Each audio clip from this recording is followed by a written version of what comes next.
It is fascinating how I spent most of my life thinking I have to help everyone because I have such a big heart.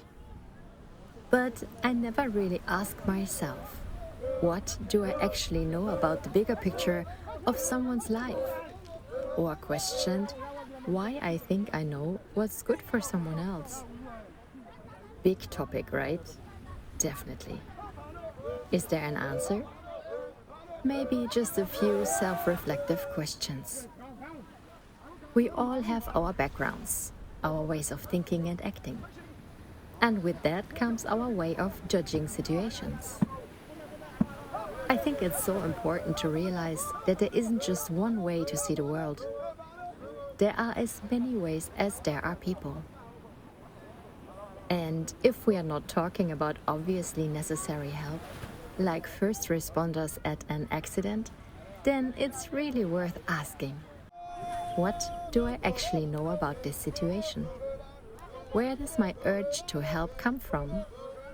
Is it really helpful? Even from the perspective of the person or animal in need?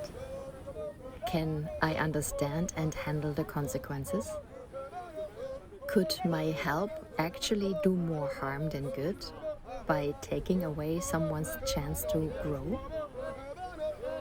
Of course, that's the theory, and in war or crisis situations, all this might sound irrelevant. But I'm talking about everyday life. When I travel, meet people, hear stories, see kids and animals. In the past, I just couldn't let go. I always wanted to leave something behind, to change or support something.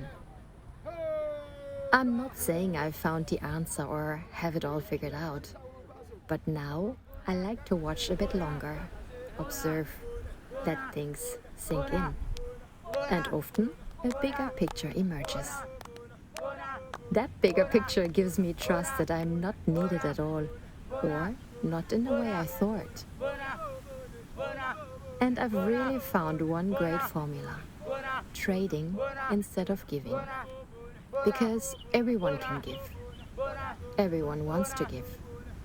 And if not back to me, then even better, to the next person who needs support.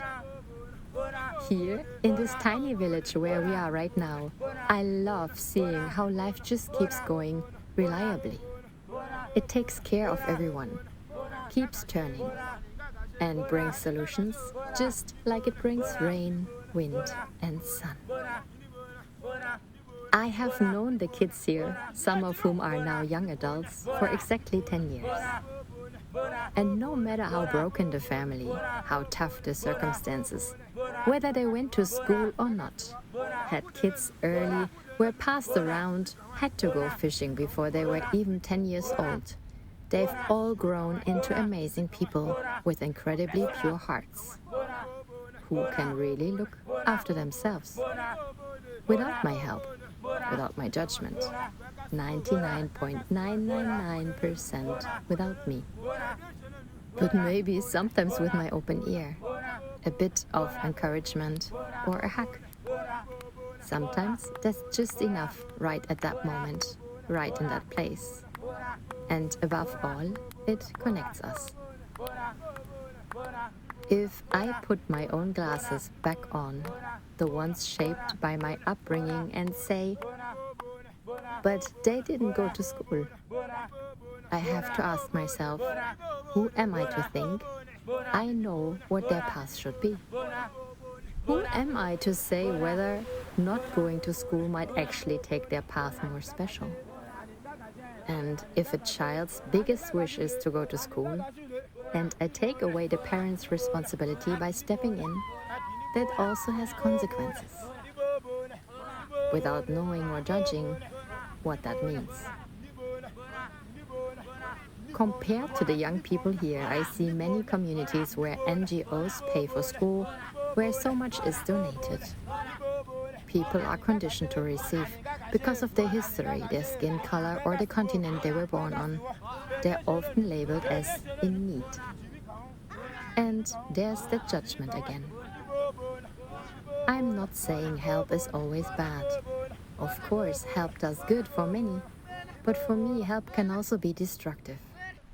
It creates dependency, often lacks equality, and so much that's shipped to this continent is either trash or quickly becomes trash.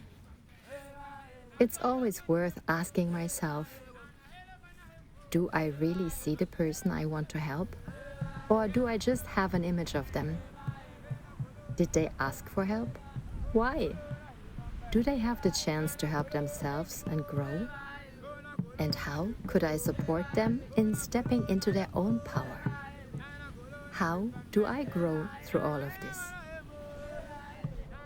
Even here, donated surfboards have arrived. Often they don't last long because no one knows their value, and sometimes they're basically already junk when someone wants to do good and donates their old favorite board to an NGO. Funny, isn't it? If we are honest, it's easiest to part with our own junk. Rarely is it something truly valuable for someone else. And no, the African continent doesn't have a waste management system for all that trash. It just ends up in nature. A beautiful story. Yesterday, one of the boys came to us and asked if we had a surfboard for sale. I don't want to get everything for free, and maybe I'll take better care of it if I buy it, he said. I was so happy and asked what he could pay. Mohammed always gives, even when he has so little himself, and it was clear he'd be willing to part with the board he's just inherited from me. We wanted to sell the board for half of what the boy offered, but he wouldn't accept that. A simple fisherman's boy who never went to school, can't read or write, can buy a board. And he wants to. Why? Because that's equality. The next day, he brought the full amount he could pay and even added 10 euros as a gift for Mohammed, who coaches him. I just read a wonderful book, highly recommended, Doing Nothing by Stephen Harrison. With our minds, we recognize that a donation to someone who doesn't need it is not a donation.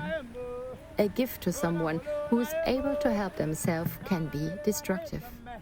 In that situation, communication, not giving, is the appropriate expression of relationship.